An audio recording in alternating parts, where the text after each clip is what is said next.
साथियों सलाम नमस्ते सत श्री अकाल और जय भीम जोहार।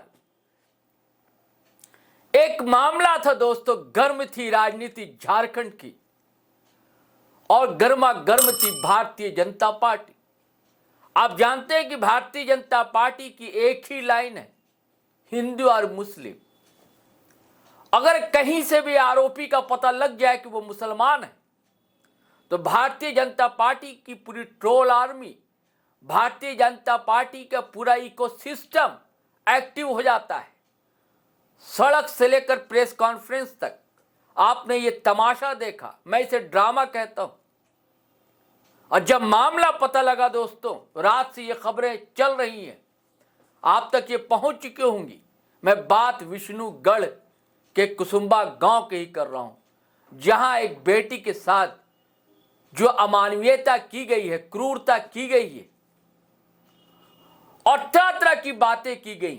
जब पोस्टमार्टम रिपोर्ट आई तो दूध का दूध और पानी का पानी हो गया और भारतीय जनता पार्टी की एजेंडावादी राजनीति धड़ाम से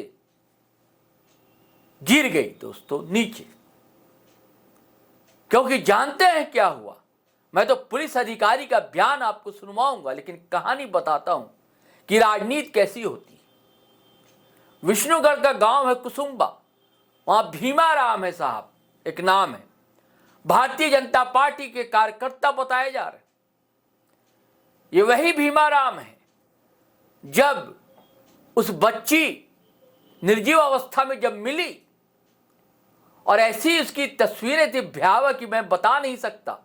यूट्यूब आपको पता है कि गाइडलाइंस होती है यूट्यूब की, लेकिन उन्होंने कहा था कि जो भी आरोपी हो उसको ऐसी सजा होनी चाहिए, फांसी पर चढ़ा देना चाहिए। और भारतीय जनता पार्टी के कार्यकर्ता भी तरह तरह के बयान दे रहे थे, क्योंकि उनके दिमाग में था कि इसका आरोपी तो एक मुसलमान है, मुस्लिम नाम वाला है, तो उसके हाथ काट लिए जाए, पैर काट लिए जाए, फांसी पर चढ़ा दिया जाए।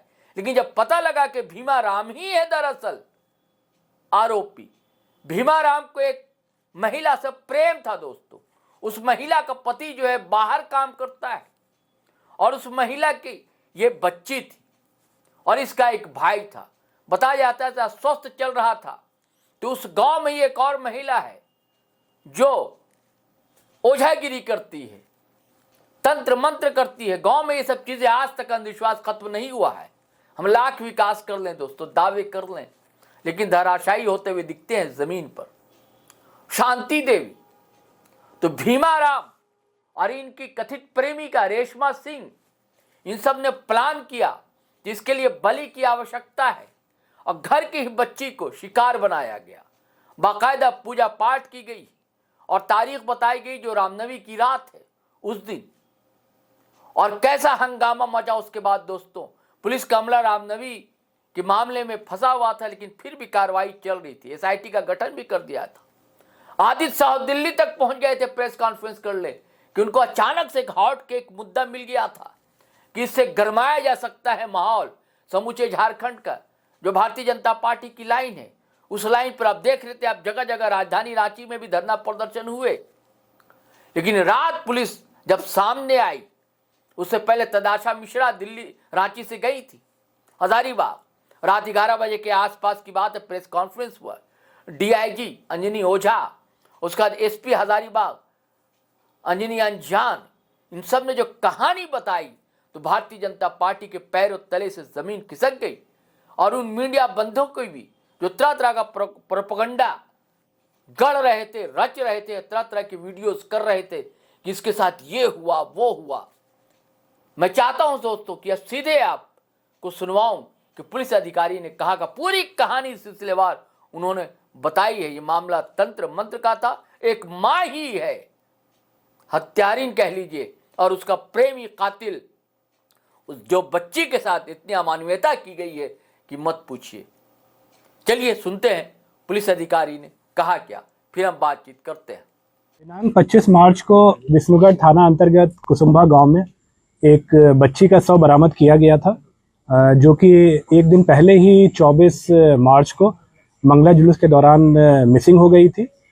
इस संबंध में बच्ची के मां रेशमी देवी के आवेदन के आधार पर विष्णुगढ़ थाने में मर्डर और पॉक्सो के अंतर्गत एफआईआर दर्ज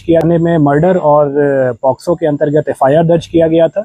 मामला चूंकि काफ़ी गंभीर था और इस केस में करीब करीब किसी प्रकार का कोई आई विटनेस और कोई परिवार की तरफ से भी कोई स्पष्ट बताया नहीं जा रहा था।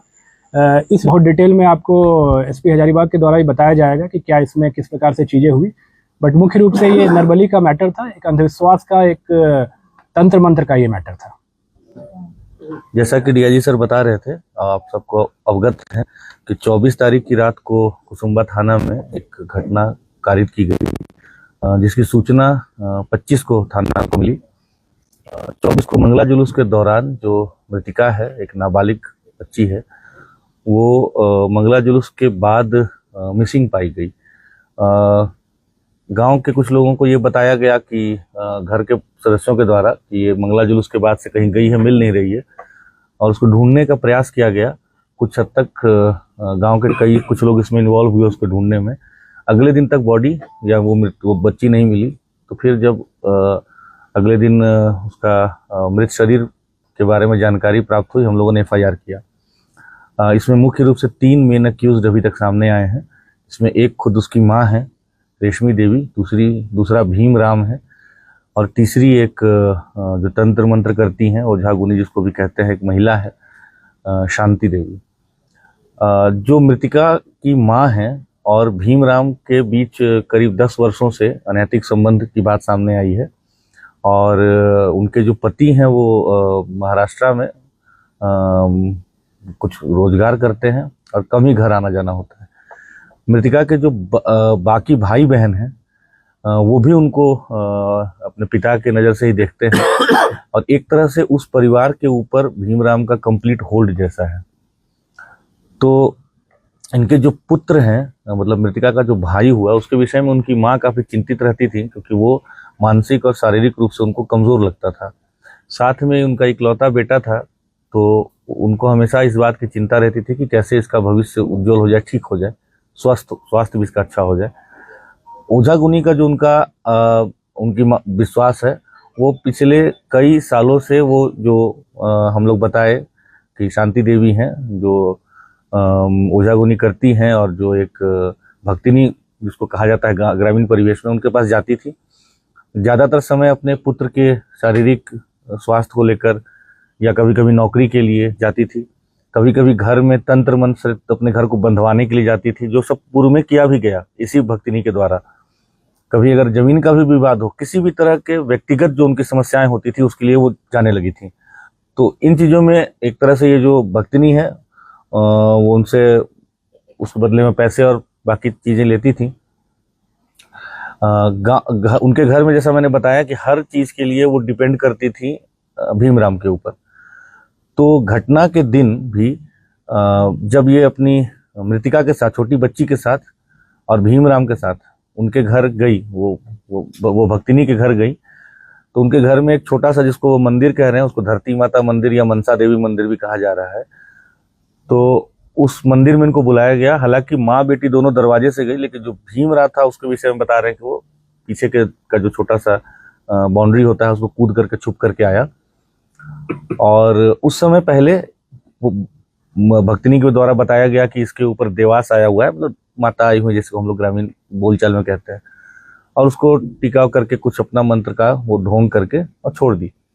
बच्ची वापस से आकर के और जो मंगला जुलूस था उसमें पार्टिसिपेट करने लगी, और भक्तिनी के द्वारा बताया गया कि आप दोबारा से आइए, इसको लेके अच्छे मुहूर्त वगैरह के बारे में बताते हुए कि 9:30 बजे के 9 बजे के आसपास के बाद आना है।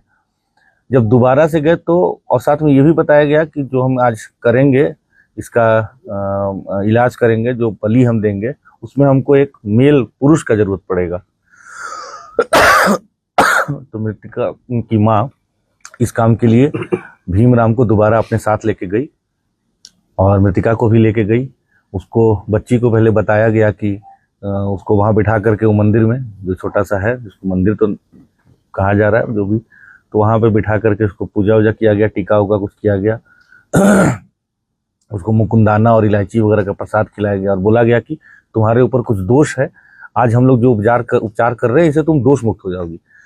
फिर इनकी मान्यता थी कि जो वहाँ बसवाड़ी है, जो हमारा जहाँ से हमें शव बरामद हुआ बाद में, कि उसी बसवाड़ी में वहाँ के भूतों को बांध के रखते हैं, ये कह करके इसको वहाँ ले गए और फिर वहाँ इसको लेटने के लिए कहा गया और उसके बाद उसका भीमराव के द्वारा इसका गला दबा करके इसकी हत्या की गई। साथ ही उसको जो कॉलिंग स्टिक कहते हैं उसकी मदद से आप सब जानते हैं कि इंसर्शन किया गया ब्रूटली और उसका सर फोड़ करके उसका खून लिया गया। तो ये सारी जो कृत्य हुआ है इसमें हम लोगों के पास काफ़ी पुख्ता एविडेंस और जो सूचना भी प्राप्त हो रही थी और एविडेंस भी हम लोगों को मिला। सबको हम लोगों ने अरेस्ट भी किया और हम लोग इस केस को बहुत गंभीरता से ले रहे हैं। हम लोग पूरी तरह से प्रयास करेंगे कि इसको हम लोग स्पीडी ट्रायल में ले करके जल्द से जल्द मृतिका को हम लोग न्याय दिलाएं और कठोर से कठोर हम लोग उसको दंड दिलवाने का पूरा प्रयास करेंगे। इस कांड के उद्भेदन के लिए 26 तारीख को ही रेस्पेक्टेड डीजीपी मैम के द्वारा और मेरे द्वारा एसआईटी का गठन किया गया था।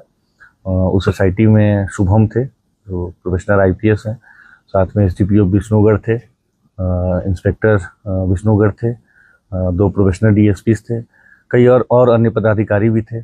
साथ में कई और अन्य पदाधिकारियों ने इसमें काफ़ी सक्रिय भूमिका निभाई। इसमें सदर एसडीपीओ अमित आनंद है, साथ में वरीय पदाधिकारियों का भी लगातार हम लोग को निर्देश मिला। तो इन सब के कारण हम लोगों ने इस कांड का उद्भेदन किया है, सभी लोगों की गिरफ्तारी कर ली गई है। जो विधि सम्मत सारे प्रोसेस हैं फॉलो किए गए हैं, आगे भी किए जाएंगे और इस विभत्स घटना का हम लोगों ने उद्भेदन किया। आप लोग जानते हैं कि घटना कारित होने के बाद ये भीमराव ही है जिसने कि इस घटना को कई तरह के कलर देने की कोशिश की। बार बार वो पुलिस को गुमराह करने के लिए इन्वेस्टिगेटिव एजेंसी को गुमराह करने का प्रयास करता रहा, but finally on the basis of very good evidence हम लोगों ने तीनों को आज अरेस्ट किया है। तो साथियों, आपने देख लिया पटाक्षेप कैसे हो गया ये समूचे मामले का, लेकिन बड़ा अफसोसनाक है दोस्तों। प्रचार प्रसार जन जागरूकता की जरूरत है। अंधविश्वास से हमारा झारखंड बहुत पिस रहा है। सेंद्रा की भी घटनाएं आती हैं, उस इलाके में हजारीबाग का वो जो विष्णुगढ़ का इलाका है, तंत्र मंत्र गांव गांव में ये सब ओझी गुना गुनी ये सब लोग मिलते हैं आपको। इन सब से बचने की जरूरत है और होशियार होने की जरूरत है। जो राजनीति करते हैं ऐसी राजनीति ना करें जो कि नफरत फैलाए बिना सोचे समझे। और पुलिस को भी थोड़ा समय दें जांच करने के लिए, अनुसंधान करने के लिए। पुलिस ने अपनी ओर से कोई कमी नहीं छोड़ी है। इससे पहले भी पुलिस ने कई मामले का अनुसंधान कांड का किया था और दोषियों को गिरफ्तारी, आरोपियों की गिरफ्तारी हुई थी। और इस मामले में हैरत करने वाली बात यह है कि अपनी ही मां, बताइए, वो आरोपी निकली है, वो कातिल निकली है। अब किस पर बच्चे हमारे भरोसा करें दोस्तों। चलिए चलते हैं, फिर नए वीडियो के साथ हाजिर रहूंगा। आपसे गुजारिश है, अगर आपने हमारा चैनल सब्सक्राइब नहीं किया तो कर लीजिए और वीडियो हमेशा की तरह धड़ाधड़ फटाफट खटाखट शेयर करें, लाइक करें, कमेंट करें और सब्सक्राइब तो आप करें ही चैनल हमारा दोस्तों, करवाएं भी दोस्तों से। और फेसबुक पर भी आएँ, फॉलो कर लें पेज। चलिए इजाज़त दें, नए वीडियो स्टोरी के साथ हम हाजिर रहेंगे। आपसे गुजारिश है कि हमारा वेबसाइट भी हमारी है g2live.com, उसे भी क्लिक करें, बल मिलता है। तो चलिए चलते हैं। जय हिंद, जय भारत।